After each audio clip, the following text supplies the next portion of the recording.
This 20K mistake isn't made by idiots. Accountants, engineers, MBA holders, they all make it. Okay, so picture this. You walk into a car dealership, you've done your homework, you've watched the YouTube videos, you've read the Reddit threads, you've told yourself, I'm not going to get played. And then the salesman sits down across from you and says, so, would you like to own this car or would you prefer the lease? Because for just $299 a month, you could be driving this home today. And something inside your brain just shifts. 300 bucks a month sounds so much better than $45,000. And suddenly all your preparation, all your research, it just evaporates. And you're sitting there thinking, maybe leasing isn't that bad. I mean, I get a new car every 3 years. I don't have to worry about repairs and the payment is so low. Sound familiar? Yeah. I thought so. And here's what that salesman knew that you didn't. That $299 payment is the most expensive thing you'll ever agree to. Here's what the dealership is counting on you never doing: the math. We're going deep on this. We're going to talk about math, we're going to talk about psychology, we're going to talk about what the dealership knows that you don't. And by the end of this video, one group of you is going to be relieved, and another group of you is going to be genuinely angry. And I'm okay with that. Let's get into it. Here's the thing that nobody leads with when they talk about buying versus leasing, and it's the thing I think about most. Cars are the single largest wealth-destroying purchases that ordinary people make on a routine basis. Not a one-time mistake, a routine one. According to Experian's 2024 State of the Auto Finance Market Report, the average monthly payment on a new car loan in America right now is $735 per month. The average lease payment? $597 per month. Now look, before you say, Rayhan, I'm not American, I hear you, but these numbers aren't uniquely American. In the UK, the average PCP finance deal runs between £350 and £500 per month. In Canada, we're looking at 700 Canadian dollars plus. In Pakistan and other developing markets, car financing has exploded in the last decade, with buyers routinely locking in 3 to 5 year installment plans at interest rates between 18 and 22%. The numbers are different, the trap is the same. Now, here's what I want you to do. Pull out your phone, open your calculator, and multiply your car payment, whatever it is, by 12. Then multiply that number by 5. I'll wait. If you're at the average, you just did $735 times 12 times 5. That's $44,100 over 5 years. Now, here's the question I want you to sit with. What would your financial life look like if you had invested that $44,000 instead? The S&P 500 has historically returned about 10% annually over long periods of time. At that rate, $735 a month invested consistently over 5 years doesn't just equal $44,100. It's approximately $56,000. And if you left that money in the market for another 20 years without adding a single cent, you'd have over $376,000. I'm not saying don't buy a car. I'm saying understand what this decision actually costs you, because the sticker price is just the beginning. Now, with that context firmly in your brain, let's actually talk about buying versus leasing, because it's more nuanced than most people make it, and the right answer genuinely depends on who you are. Okay, so let's break down leasing from first principles, because I think a lot of people have a fuzzy understanding of what it actually is, and the fuzziness is what gets exploited. When you lease a car, you are not buying the car. You're not even financing the car. You're renting the car from the manufacturer or financial institution for a fixed term, usually 24 to 36 months, and you're paying for the portion of the car's value that you use during that period. Here's how the math actually works. Let's say a car has a capitalized cost, that's just finance speak for the price of the car, of $40,000. The leasing company estimates that after 3 years and 36,000 miles, this car will be worth $24,000. That $24,000 is called the residual value. The difference between $40,000 and $24,000 is $16,000. That is what you're paying for over 3 years, the depreciation. Divide $16,000 by 36 months, and you get about $444 just for depreciation. Then you add the money factor, which is just a disguised interest rate, and taxes and fees, and suddenly you're at $499, $549, maybe $699. Now, compare that to buying the same car at $40,000 with a 7% interest rate over 60 months. You're looking at roughly $792 per month. And this is exactly where leasing seduces people, because $699 versus $792 feels like a no-brainer. You're saving almost $200 a month. But here's what most people don't realize. At the end of your 60-month loan, you own a $40,000 car free and clear. Or more accurately, you own a car that, if it's a reasonably reliable vehicle, is still worth somewhere between $15,000 and $20,000. At the end of your 36-month lease, you own nothing. You hand the keys back, you walk away, and then if you want another car, which you do because you've been living with a car payment and you don't have cash to buy outright, you start a brand new lease.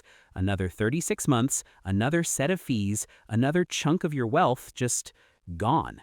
Look, I want to be fair here. Let's steel man the lease argument because it does have some legitimate advantages that are worth acknowledging. Advantage number 1, lower monthly payments. Yes, this is real. If cash flow is genuinely your constraint in a given period of your life, lower monthly payments provide real breathing room. Advantage number 2, you're always in a new car, always under warranty, rarely dealing with major repair costs. For some people, business owners, professionals who drive a lot for work, this has genuine value. Advantage number 3, tax advantages for business owners. This one is significant and massively underappreciated. In many countries, if you use a vehicle for business purposes, lease payments can be written off as a business expense in a way that loan payments cannot. If you're self-employed and you genuinely use your car for business, a lease can be a legitimate tax strategy. Advantage number 4, you don't take on depreciation risk. If you lease a car and the market tanks, say electric vehicles suddenly make your gas-powered car half what anyone expected, that's the leasing company's problem, not yours. Those are real advantages. I'm not going to pretend they're not. But here's the thing. For most people, not business owners, not people with specific tax strategies, just regular people who need a car to get to work, the lease is a mechanism that keeps them perpetually in a payment cycle while building zero equity. And the people who profit from that arrangement are very aware of it. Now, you might be thinking, okay, Rayhan, I get the math, but I'm not an idiot. I know leasing costs more long-term. I just like having a new car. And I want to be careful here because I'm not trying to make you feel stupid, but I do want to challenge you on something. The reason you like having a new car is not entirely coming from you. A significant part of it has been engineered. Let me explain. There's a phenomenon in behavioral economics called hedonic adaptation. The idea is simple. Human beings are remarkably bad at predicting how long pleasure will last. We buy something exciting, we feel great for a while, and then we adapt. The exciting thing becomes normal, we stop noticing it, and then we start looking for the next exciting thing. Car manufacturers and dealerships understand this better than almost any other industry. They know that the euphoria of driving a new car fades in about, and studies have actually documented this, 3 to 6 months. After that, it's just a car. It's just the thing you commute in. And a lease term of 36 months is specifically structured so that by the time you're completely adapted to your car and starting to think about something new, your lease is ending and a salesperson is calling you to check in. It's not a coincidence. It's a business model. There's also something called the payment mentality that I see all the time in financial coaching conversations, and it genuinely breaks my heart. Payment mentality is when someone evaluates a purchase not by its total cost, but only by whether they can afford the monthly payment. Can I afford $599? Yeah, I think so. Okay, cool. That's it. That's the entire analysis. And meanwhile, nobody is asking, what is the total cost of this decision over 10 years? What am I giving up by making this payment instead of doing something else with that money? What does this mean for my retirement? The payment mentality keeps people financially stuck for decades, and the lease, with its artificially low monthly payment, is the ultimate payment mentality trap because the monthly number looks so reasonable. Here's a real example. Let's talk about someone we'll call Khalid. Khalid is 28. He makes decent money, about $65,000 a year. He leases a Toyota Camry for $399 a month. 3 years later, he turns it in and leases a Honda Accord for $449 a month. 3 years after that, an accurate TLX for $549 a month. He keeps doing this, always with a payment, always in a new car, always feeling like he's being responsible because he never takes on a big loan. By the time Khalid is 46, he will have made roughly 216 lease payments. At an average of $465 per month, that's $100,440 spent on cars he never owned, cars that are just gone. Now, imagine Khalid's alternate universe twin, let's call him Khalid B, who at 28 bought a reliable 3-year-old used car for $18,000, drove it for 10 years, then bought another used car. His total transportation spending over the same 18 years may be $45,000 to $50,000, and at the end of the period, he still has an asset worth something. The difference between Khalid and Khalid B isn't income, it's not intelligence, it's one decision about how to think about cars. Okay, so let me build the actual case for buying, with real numbers, so this isn't just abstract. I want to present two scenarios side by side. Scenario A, you lease a car for $38,000 every 3 years. Scenario B, you buy a $25,000 used car, finance it, drive it for 8 years. Scenario A, the lease. Monthly payment, $479. 3-year term, $17,244 total paid. Down payment / drive-off fees around $2,500. Total out-of-pocket for 3 years around $19,744. What you own at the end? Nothing. Now you do this twice, 2 lease cycles over 6 years. Total paid around $39,500. Assets acquired, 0. Scenario B, the used car buy. Car cost $25,000, 5-year loan at 6.5% interest, monthly payment around $489, similar to the lease. Total paid over 5 years, including interest, $29,340. Years 6, 7, and 8, $0 per month. The car is paid off. What do you own at the end of 8 years? A car worth maybe $8,000 to $10,000. Over those same 6 years that Scenario A costs $39,500 and leaves you with nothing, Scenario B costs $29,340 and leaves you with a paid-off car. But here's where it gets really interesting. What do you do in years 6, 7, and 8 when you have no car payment? If you take that same $489 per month and invest it instead, over 3 years at 10% annualized return, you accumulate roughly $20,500. So the total picture after 8 years looks like this. Scenario A, leasing, paid around $52,000 in lease payments over 8 years, 0 assets, starting another lease cycle. Scenario B, buying used, paid around $29,340 over 5 years, have a car worth around $8,500, have $20,500 in investments from the payment-free years, total net worth contribution from this decision around $29,000 positive. The spread between these two scenarios over just 8 years is approximately $81,000 when you account for what Scenario A cost and what Scenario B built. $81,000 from one car decision. Now, I know some of you are going to push back here, but Rayhan, the used car will have maintenance costs. The new leased car is always under warranty. And yes, that's fair. Let me address that. According to AAA's annual Your Driving Costs report, average annual maintenance and repair costs for a vehicle run about $1,200 to $1,500 per year for a well-maintained used car outside of warranty. Over 8 years, worst case, that's $12,000 in maintenance. Even subtracting that entire $12,000 from Scenario B's advantage, you're still ahead by nearly $70,000. And look, if your used car is a Toyota Camry, a Honda Civic, a Corolla, a Civic, or any of the legendary reliability champions, your actual maintenance cost is going to be much lower than that average. People drive these cars 200,000 miles with nothing more than oil changes and tires. Okay, I've been pretty hard on leasing, and I want to be honest with you, because my goal here is to actually help you make the right decision for your situation, not just to pick a side. There are real situations where leasing is the mathematically superior choice. Let me lay them out clearly. Situation 1. You are a legitimate business owner who uses your vehicle for business. If you can deduct your lease payments as a business expense, the math changes completely. In many tax jurisdictions, a $500 per month lease payment that is 70% business use deductible effectively costs you far less after taxes. Consult your accountant, but for genuine business owners, this can be a legitimate strategy. I want to be clear though, I sometimes take my laptop in my car does not make you eligible for this. Get professional tax advice. Situation 2. You have a genuine technology transition concern. If you drive a lot and you're unsure whether to go electric or gasoline, and you don't want to be stuck owning a depreciating asset as the technology landscape shifts rapidly, leasing for one cycle while you evaluate makes some sense. You're essentially paying for optionality. Situation number 3. Your job or lifestyle genuinely requires a new, reliable vehicle, and your income fully supports it. There are jobs where image matters. There are industries where showing up in a certain type of car has real professional implications. I'm not going to pretend that's not real.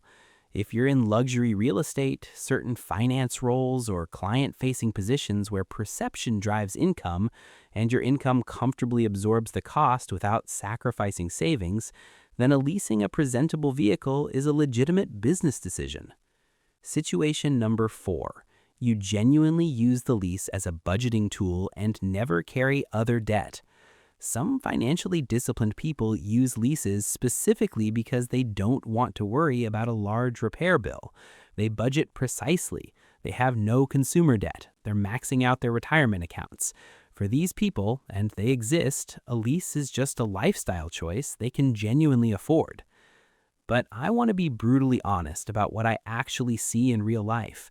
Most people who lease cars don't fit any of these 4 categories. Most people who lease are doing it because $300 feels better than $45,000, because the salesman was persuasive, and because no one ever sat down and showed them the 8-year math. And that's what this video is for. Here's what most people don't realize when they sign a lease, and this section might be the most practically useful thing in this entire video. Leases have a list of hidden costs that are baked into the contract in ways that most people never read carefully. Let me walk you through them. Hidden cost number 1, the money factor. The money factor is the interest rate on a lease, but it's deliberately presented in a way that obscures how high it actually is. A money factor of 0.00125 sounds almost like zero, right? But to convert a money factor to an APR, you multiply by 2,400. So 0.00125 times 2,400 equals 3% APR. Okay, that's not bad. But many dealerships advertise money factors that convert to 6, 7, even 9% when you do the math. And because it's written as 0.00375 instead of 9%, most people have no idea what interest rate they're actually paying. Hidden cost number 2, disposition fees. When you return the car at the end of the lease, most manufacturers charge you a disposition fee, basically a fee for the privilege of not buying the car. These typically run between $300 and $500 every single lease. Hidden cost number 3, excess mileage charges. Standard leases allow 10,000 to 12,000 miles per year. The average American drives about 14,500 miles annually. That means a lot of people end up paying overage charges of 15 cents to 25 cents per excess mile. Do that math over a 3-year lease with 2,500 miles excess per year. 7,500 miles times 20 cents is $1,500 in fees you never budgeted for. Hidden cost number 4, wear and tear charges. At lease return, the leasing company inspects the vehicle and charges you for anything beyond normal wear. That small door ding from the parking lot, that slightly worn tire, that tiny interior stain, each one can run $150 to $400. It is not uncommon for people to face $500 to $1,500 in wear and tear charges at lease return. Hidden cost number 5, gap insurance gaps. Most leases require you to carry gap insurance, which covers the difference between what you owe and what the car is worth if it's totaled. Good in theory, but in a lease, you can still end up owing money out of pocket after an accident because of how termination is calculated. I've seen people get absolutely blindsided by this. Add all of these up across a typical 3-year lease, and you can easily add $3,000 to $5,000 to the real cost of the lease that never shows up in the shiny $299 per month advertisement. I want to tell you something that goes a little deeper than the numbers, because the numbers alone haven't convinced enough people. There's a real psychological phenomenon that happens when you're always in a new car. It recalibrates your baseline. Think about it this way. When you lease a new $40,000 car at 28, a 3-year-old $25,000 car starts to feel like a downgrade. And by the time you're 34 and you've been through 2 lease cycles, a $50,000 car starts to look like the natural next step. Your reference point has shifted upward each time without you noticing. This is called lifestyle inflation, and the car lease is one of the most powerful delivery mechanisms for that exists in consumer finance. I had a conversation once with someone mid-40s, successful professional, good income, who told me they were broke. Not homeless, not food insecurity broke, but genuinely unable to save money, stressed about their finances, couldn't figure out where it was all going. We sat down and went through the numbers. $749 a month lease, spouse's $529 a month lease, $1,268 per month combined just on cars, before insurance, before gas, before maintenance. That's $15,336 per year on cars. And neither of them felt like they were being extravagant. They'd always had nice cars. That was just normal. That was just what it cost. I'm not judging them. I'm telling you because I genuinely think most people don't track this number. They see the monthly payment, they know it fits in their budget, and they stop asking questions. The question you need to be asking is not, can I afford the monthly payment? The question is, what am I permanently trading away to keep this payment in my life? Because here's the brutal truth about financial independence. The gap between where you are and where you want to be is almost always hiding in your normalized monthly expenses. The things you pay every month without thinking about. The things that feel fixed but aren't. Your car payment is almost certainly one of them. Okay, enough diagnosis. Let me give you the actual playbook, because this video is useless if you leave without knowing what to do. Step 1. Figure out where you actually are right now. If you're currently in a lease, find 2 numbers: your current payoff amount, how much it would cost to buy the car today, and the car's current market value. Check CarGurus, AutoTrader, or a local equivalent. If the car is more than the payoff, you have equity. You might be able to sell it and actually come out ahead. This happens a lot right now in markets where used car prices have stayed elevated. If you're in a loan, same exercise. Know your payoff, know your car's value, know where you stand. Step 2. Decide on your real car budget. Not what payment can I afford, what is your total transportation budget per year? Car payment or savings, insurance, fuel, maintenance, registration, everything. Most financial advisors suggest keeping total transportation costs below 10 to 15% of your gross income. For someone making $60,000, that's $6,000 to $9,000 per year, or $500 to $750 per month for everything. Look at your current total. Be honest. Step 3. If you're buying, get used, specifically 2 to 4 years old. Here's the beautiful thing about depreciation. The first owner takes the biggest hit. A new car loses roughly 20% of its value in the first year. By buying a 2 to 4 year old vehicle, you let someone else absorb that brutal initial depreciation, and you get the majority of the car's useful life ahead of you. Target brands known for reliability: Toyota, Honda, Mazda. These are the brands where 150,000 miles is genuinely achievable with basic maintenance. A 3-year-old Toyota Camry or Honda Accord with 30,000 miles on it is, in my view, one of the best financial decisions you can make in the entire personal vehicle space. Step 4. If possible, save up and pay cash, or at minimum, make a large down payment. I know this sounds old-fashioned, but the person who drives a $15,000 car they paid cash for is in a categorically different financial position than the person making 600 monthly payments on a $38,000 car. Same transportation, different wealth trajectories. If you can't pay cash today, that's fine. But every dollar you put down is a dollar you're not paying interest on. And when your loan is paid off, keep driving the car. The average vehicle lasts well over 150,000 miles with proper maintenance. Every month you drive a paid-off car is a month you're banking what used to be your car payment. Step 5. When your car is paid off, pay yourself the payment. This is the move that changes everything. If your car payment was $450 per month and the car is now paid off, don't let that $450 disappear into lifestyle creep. Set up an automatic transfer of $450 per month into an investment account the day your last car payment clears. You're already living without that money. Keep not living with it, but now it's building wealth instead of paying a lender.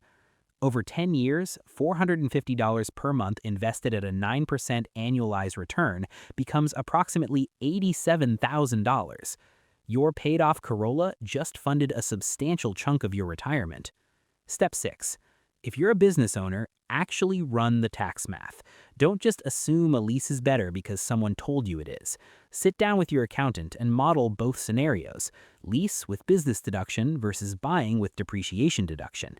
The answer genuinely varies by jurisdiction, income level, and business structure. Know your numbers. Make a real decision. I want to end with something that isn't about cars at all. Everything I've talked about today comes back to one fundamental shift in how you think about money, and it's this. The way you feel about a financial decision and the quality of that financial decision are almost completely unrelated.